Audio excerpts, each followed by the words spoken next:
أعوذ بالله السميع العليم من الشيطان الرجيم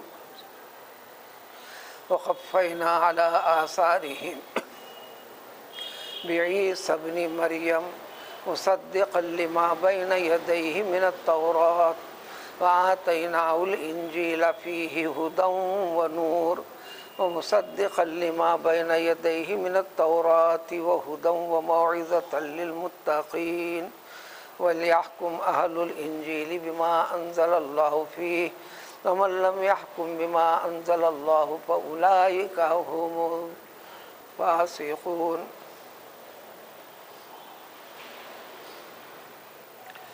ہم نے پیغمبر موسیٰ علیہ السلام کو جیسا رسول بنا کر بھیجا تھا، ان پر اللہ تعالیٰ کی مقدس کتاب تورات، جو کہ عبرانی لفظ ہے، عربی میں کتاب اللہ ہی معنی ہونگے، یعنی قرآن مجید بھی دیا تھا۔ اس کی حفاظت کے لیے جب لوگوں نے عملی زندگی میں خرابیاں پیدا کی، احکام خداوندی کو جوں کا توں لاگو نہیں کیا، عمل نہیں کیا،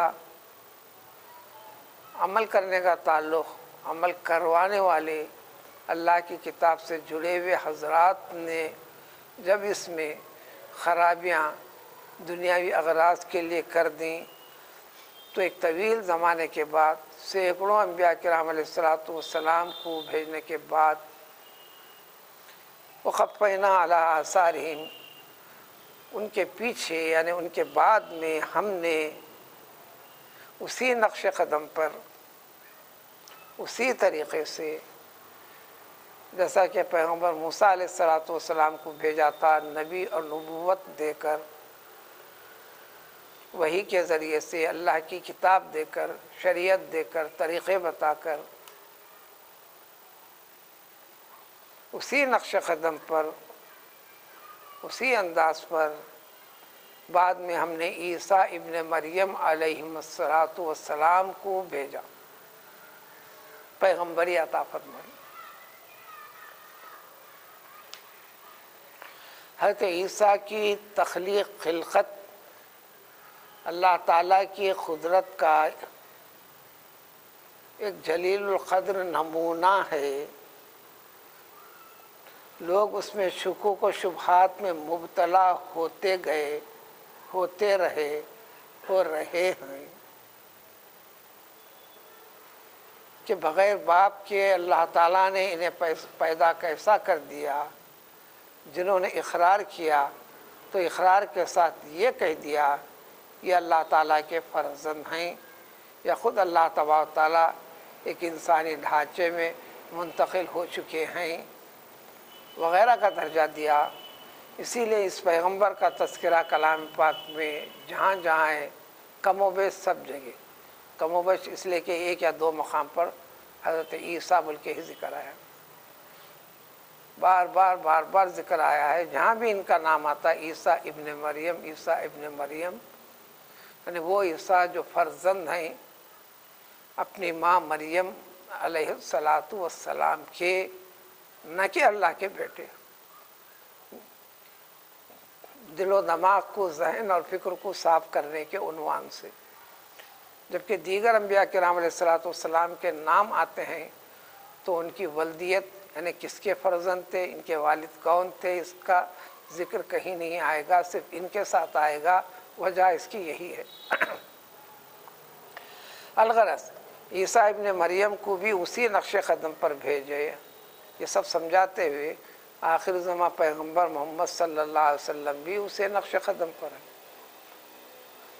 سارے پیغمبر، تمام کی پیغمبری ایک ہے، عنوان، غرض و غایت، مقصد ایک ہے، انسان کے ذہن کی اصلاح کرنا، انسان کو انسان کی حقیقت بمقابل خداوندی ظاہر کرنا، بتانا، اور انسان اس کو جان کر اپنی زندگی کے ہر پہلو میں اللہ تعالیٰ کے بتائے ہوئے طور طریقے ہدایت سے اور رہنمائی کے ذریعے ہی اپنی زندگی کا ہر کام حتیٰ کہ اس کی ذاتی زندگی کا بھی کام، انفرادی زندگی کا بھی کام، کمانے دھمانے کا بھی کام، ہر کام اسی طریقے پر ہو۔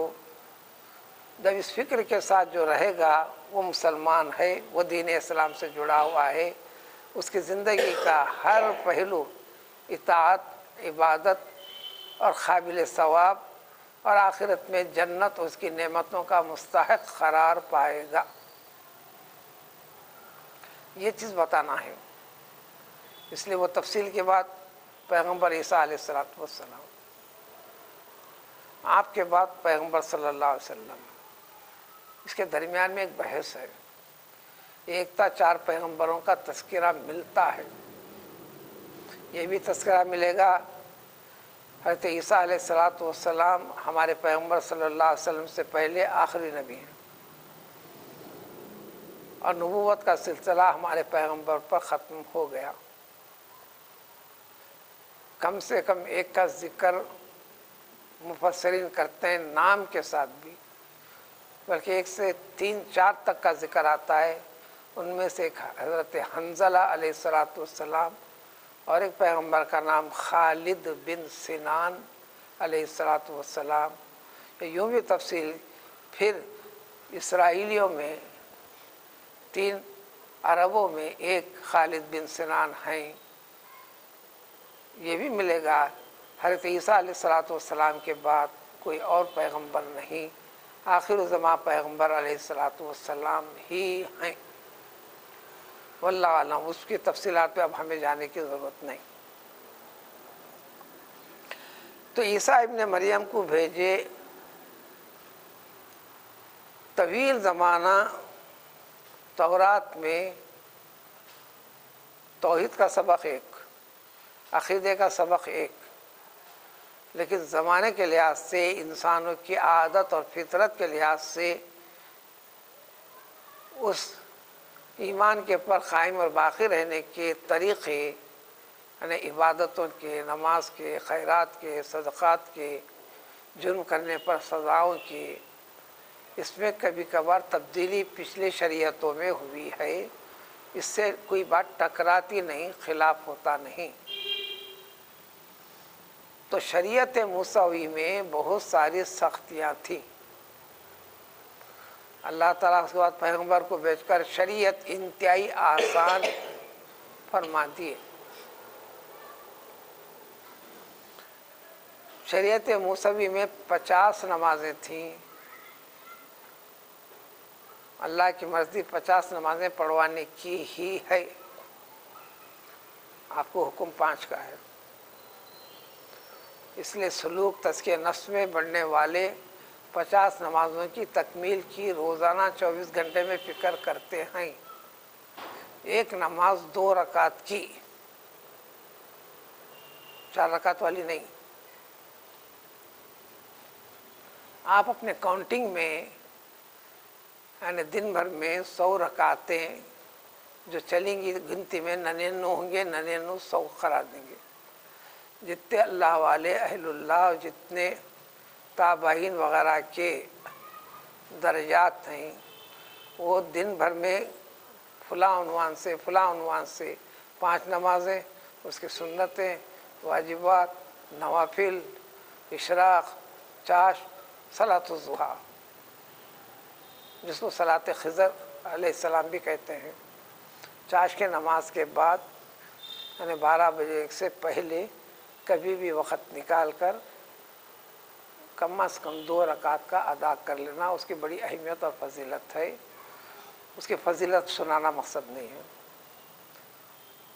ظہر کے آس پاس کی رکعتیں، عصر، مغرب، عشاء، تعداد بڑھے گی کیسی؟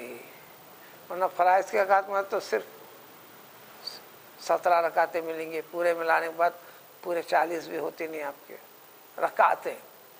اگر 40 رکعتیں ہوئیں تو یوں سمجھو کہ 20 نمازیں ہوئیں آپ کی، 100 رکعتیں ہوئیں تو 50 نمازیں ہوئیں۔ 5 نمازوں کے 5 اوقات ہیں۔ اب یہ سمجھے گے کہ 50 نمازیں کس طرح ادا کرتی تھی انسان کا ذہن۔ عشاء کی نماز 17 رکعت، تو 5 نمازوں کے اوقات میں یوں سمجھو کہ 10 رکعت تو 50، اس میں تعداد بڑھا دی، تو اس طرح 50 نمازوں کا ادا کرنا آسانی تھا۔ سفر میں 4 رکعت والی نماز 2 رکعت ہونے کی وجہ یہی ہے، اصل نماز 2 رکعت ہی ہے، یہ بعد میں اضافہ ہے، شریعت کی طرف سے، انسانوں کی طرف سے نہیں، اللہ کے رسول کی طرف سے۔ تو صرف 2 نمازیں کر دی گئی۔ پیغمبر صلی اللہ علیہ وسلم بھی نبوت کے ملنے کے بعد مکے والی زندگی واقع معراج ہونے تک صرف 2 ہی نمازیں ادا کرتے تھے۔ اللہ تعالیٰ نے بندوں کو 50 نمازیں دے کر بھی آزمایا، چلو آسانی چاہتے ہیں، شریعت عیسیٰ علیہ السلام سے زندگی کے ہر موڑ میں توحید پر قائم رہنے کے بعد عملی زندگی میں بہت آسانیاں پیدا کر دی، تو بھی نافرمانی کی بھی انتہا اتنی کہ عیسیٰ علیہ السلام کو قتل کرنے کے پیچھے پڑ گئے، نہ صرف کیے، عملی طور پر آگے بھی بڑھ گئے، نہ صرف آگے بڑھے، یقین بھی کر لیا، ہم نے ان کو سولی چڑھا کر مار بھی ڈالا۔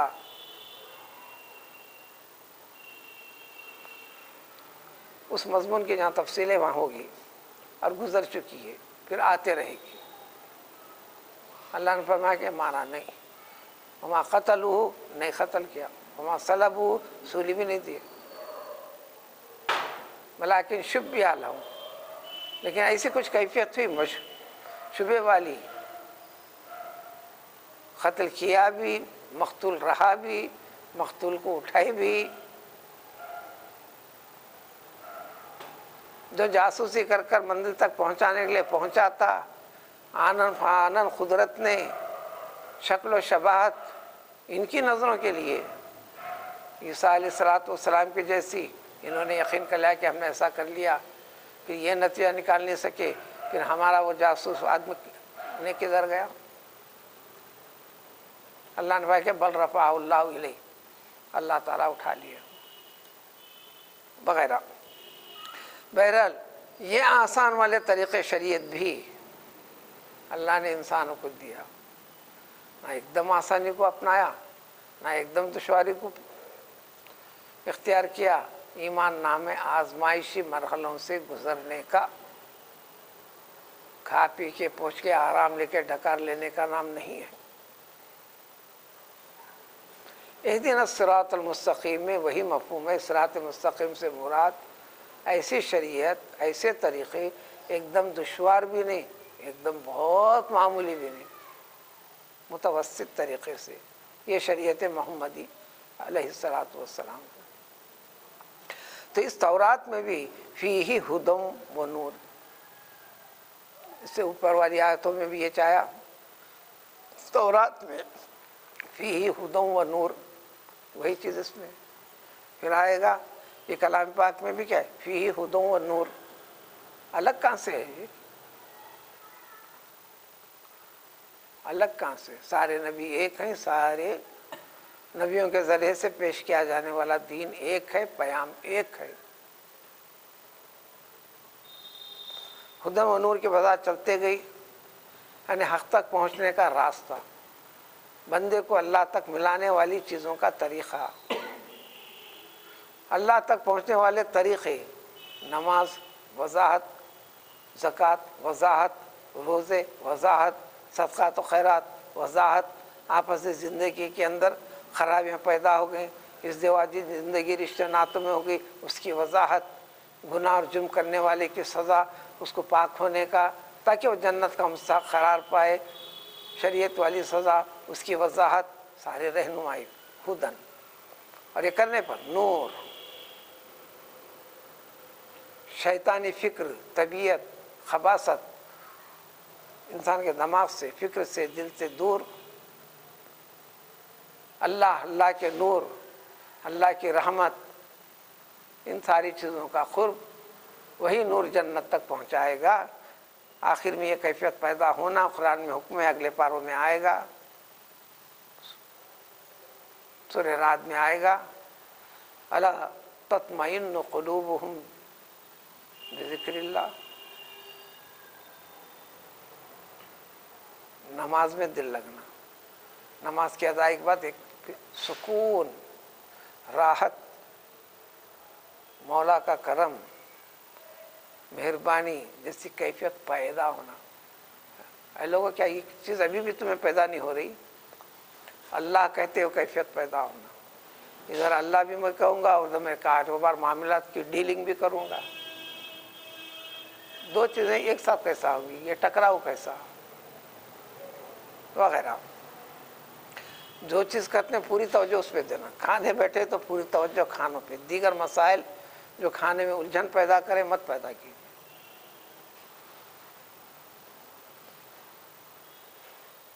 مثالیں دینے کی ضرورت ہے ہر معاملے میں۔ طہارت کے لیے جاتے ہیں تو پوری توجہ اسی فراغت کی طرف، پاکی کی طرف۔ جس سبجیکٹ میں لگتے ہیں آپ اس میں پوری توجہ اس میں لگائیے۔ کھانے میں ہے تو کھانے کی طرف توجہ، آرام ہے تو آرام کی طرف توجہ۔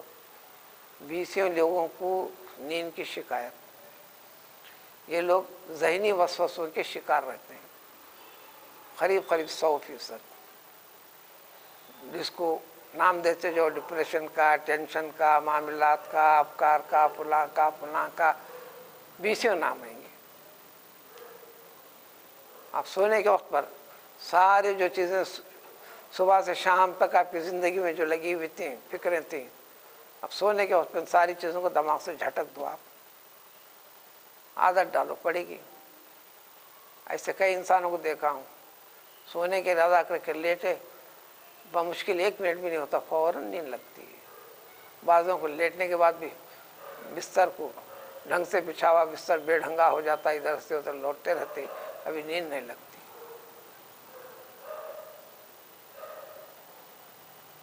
سب کچھ انسان کو اللہ نے ایک عقل، ایک فکر دیا ہے۔ خرابیاں غلط فکر سے، غلط تربیت سے، غلط فہم سے پیدا ہونے لگتی ہیں۔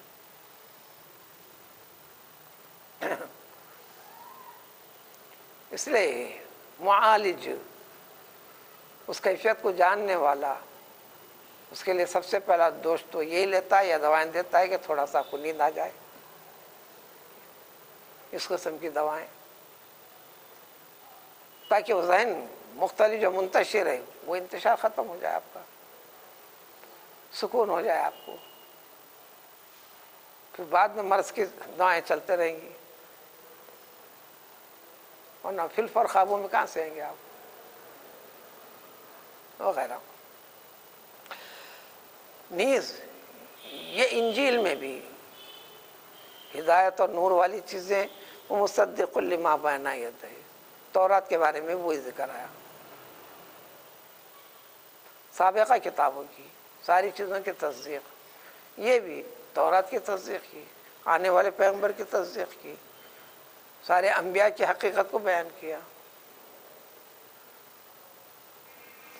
وہ ہدن، ساری ہدایت والے راستے اور پورے نصیحت والی چیزیں جو مان کر عمل کرنے والا ہے، اس کو ذکر کیا ہے متقیوں کے لیے ہر چیز ہے۔ اللہ کا کلام سمجھ کر، خوف خداوندی رکھ کر، اللہ کے حکم کی اتباع و فرما برداری کی جو ٹھان لیتا ہے، فائدہ اٹھانا چاہتا ہے، اس کے لیے ہر وہ چیز ہے جو پاک بازی کا راستہ اختیار کر کر قرب خداوندی حاصل کرے، اللہ تعالیٰ کے انعامات کا، اجر کا مستحق قرار پائے، ہر چیز ہے اس میں بھی تھی، اس پہ بھی پوری طرح عمل نہیں کیا انہوں نے۔ ان کو یہ بھی حکم دیا گیا تھا، دیکھو وَلْيَحْكُمْ أَهْلُ الْإِنْجِيلِ، اے نصرانیوں، اے عیسائیوں، اللہ نے مقدس کتاب انجیل میں جو کچھ تمہیں بتایا ہے زندگی کے ہر موڑ کے بارے میں، کب کیا کرنا ہے، اسی کے اوپر فیصلے کرو، یہی چیز قوم کو بتاؤ، امت کو بتاؤ، انسانوں کو بتاؤ، لوگوں کو بتاؤ۔ کہیں اپنے غرض و غایت کو طرفداری رکھ کر، عزیز و اقربا پروری کے عنوان سے، دنیا داری کی غرض سے، اپنے مقاصد کی غرض سے کوئی غلط بیانی سے کام نہیں لوگے۔ ان کے لیے بھی یہ ذکر تھا، وہ بھی آیت اسی میں ختم ہوئی تھی، وَمَن لَّمْ يَحْكُم بِمَا أَنزَلَ اللَّهُ، یہ بھی آیت، یہ مضمون بھی اسی پر، ومن لم یحکم بما انزل اللہ. اس کے بعد بھی پھر آیا تھا کہ ومن لم یحکم بما انزل اللہ. اس کے خلاف میں عمل کرو گے، اس کے سوا زندگی کو اپناؤ گے، جو اللہ کا منشا نہیں ہے، جو حکم نہیں ہے، اگر اس کے خلاف کرو گے فَأُولَٰئِکَ هُمُ الْفَاسِقُونَ، تو یہی لوگ فاسق ہیں، شریر ہیں، اور زبان کے لہجے میں اتری بدمعاش قسم کے لوگ یہی ہیں، یہی ہیں، یہی ہیں.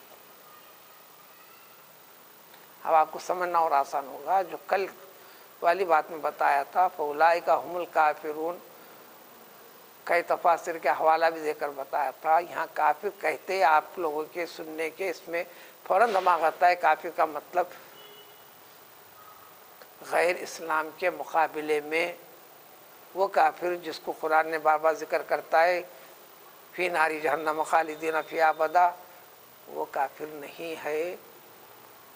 یہاں خطاب دین سے جڑے ہوئے افراد، عام آدمی کو دین کی جو صحیح رہنمائی نہیں کرتے، کہیں نہ کہیں گڑبڑ ہوتی ہے کسی غرض سے،